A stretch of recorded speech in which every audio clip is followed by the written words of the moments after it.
हाय दोस्तों, आज मैं आपके सामने 14 अगस्त का वो सच जिसे हर भारतीय जानना चाहेगा, वो रात जिसने हिंदुस्तान का इतिहास, भूगोल, भविष्य और सोच को बदल दिया। वो रात थी आज़ादी की रात। 14 अगस्त की शाम को दिल्ली में जोरदार बारिश स्टार्ट हुई थी। रात 9 बजते बजते रायसीना हिल्स पर लोगों का झुंड जमा हुआ था। रात के करीब 10-11 बजे Sardar Patel, Jawaharlal Nehru, doctor Rajendra Prasad viceroy house पहुंचे। 14 अगस्त 1947 रात 12 बजने में कुछ ही समय बाकी था।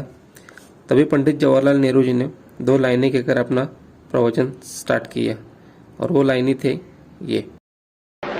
At the stroke of the midnight hour, when the world sleeps, India will awake to life and freedom.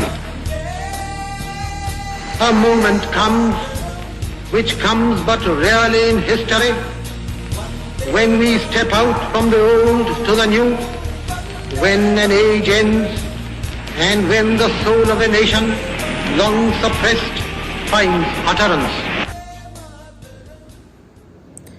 चंद मिनटों में 12 बजे और 15 अगस्त का दिन भारत के लिए खुशहाली आया। 190 साल बाद ब्रिटिश हुकूमत से देश स्वतंत्र हुआ था, लेकिन 15 साल के दिन खुशियां भी थी और गम भी थे। खुशियां इस बात की थी कि भारत स्वतंत्र हुआ है, और गम इस बात का था कि भारत 2 हिस्सों में बंटने वाला था, हिंदुस्तान और पाकिस्तान। देश को आज़ाद करने काफ़ी लोगों का हाथ था। महात्मा गांधी, सुभाष चंद्र बोस, आज़ाद, जिन्होंने अंग्रेजों का जीना मुश्किल कर दिया था। दूसरे महायुद्ध के बाद अंग्रेजों में वो दम भी नहीं बचा था कि वो भारत से मुकाबला करे, इसीलिए अंग्रेजों ने हिंदुस्तान को स्वतंत्र करने का फैसला लिया था।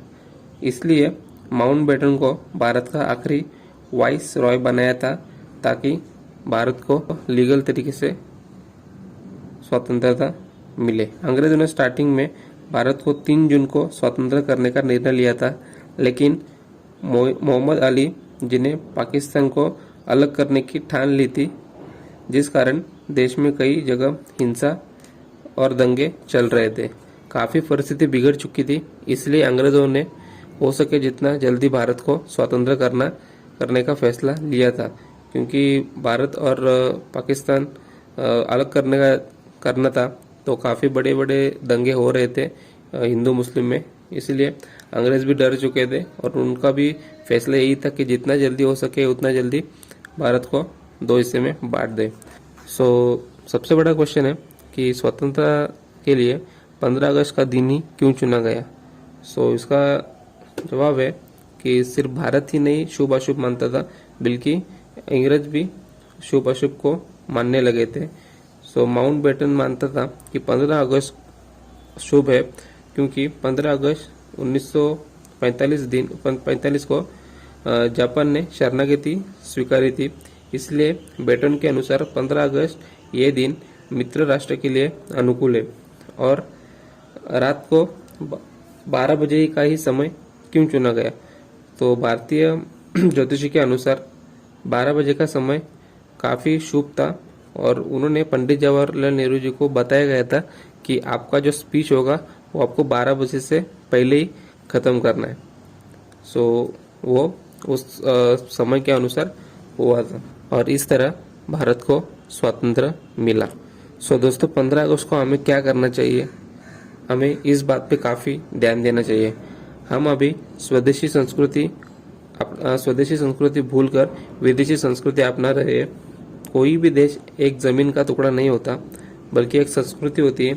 पहले सुबह होती थी तो हमें भजन कीर्तन सुनाई देता था, और अब अगर कुछ देखे तो कुछ और ही सुनाई देता है। धर्मांतर इस देश को खाया जा रहा है, लेकिन उसी धर्म को बचाने की कोई अगर कोशिश करता है तो उस पर झूठे आरोप लगा के उसे जेल भेज दिया जाता है। दोस्तों, 15 अगस्त को हमें छुट्टी होती है, बेशक एंजॉय करना चाहिए, लेकिन एक दिन हमें खाली साल में सिर्फ 2 दिन होते हैं, एक 15 अगस्त और एक 26 जनवरी। हमें उस 2 दिन हमें स्कूल, हमारे नज़दीक के स्कूल या फिर कॉलेज ज़रूर विजिट करना चाहिए झंडा वंदन के लिए। हार्डली 30 मिनट का कार्यक्रम होता है, तो एज एन इंडियन हमें ज़रूर वो अटेंड करना चाहिए बिना भूले। और हमें ये भी ध्यान में रखना है कि हमें आज़ादी एकदम हल्के में नहीं मिली। काफ़ी लाखों लोगों ने, काफ़ी बड़े बड़े लोगों ने इसके लिए हमें अपनी जान की बाजी लगाई है, जिन्होंने बलिदान दिया है। तो उनको ध्यान में रखते हुए हमें 15 अगस्त और 26 जनवरी 2 दिन हमें झंडा वंदन के लिए तो एटलीस्ट वहाँ पे स्कूल या कॉलेज में ज़रूर जाना चाहिए। सो दोस्तों, ये थी कुछ स्टोरी 14 और 15 अगस्त की। अगर आपको वीडियो पसंद आई होगी तो वीडियो को प्लीज़ लाइक करें, शेयर करें और कमेंट भी करें कि वीडियो आपको कैसी लगी, और सब्सक्राइब करना मत भूलें, जिससे मेरे आने वाले हर वीडियो का अपडेट आप तक पहुंचता जाए। So thank you guys.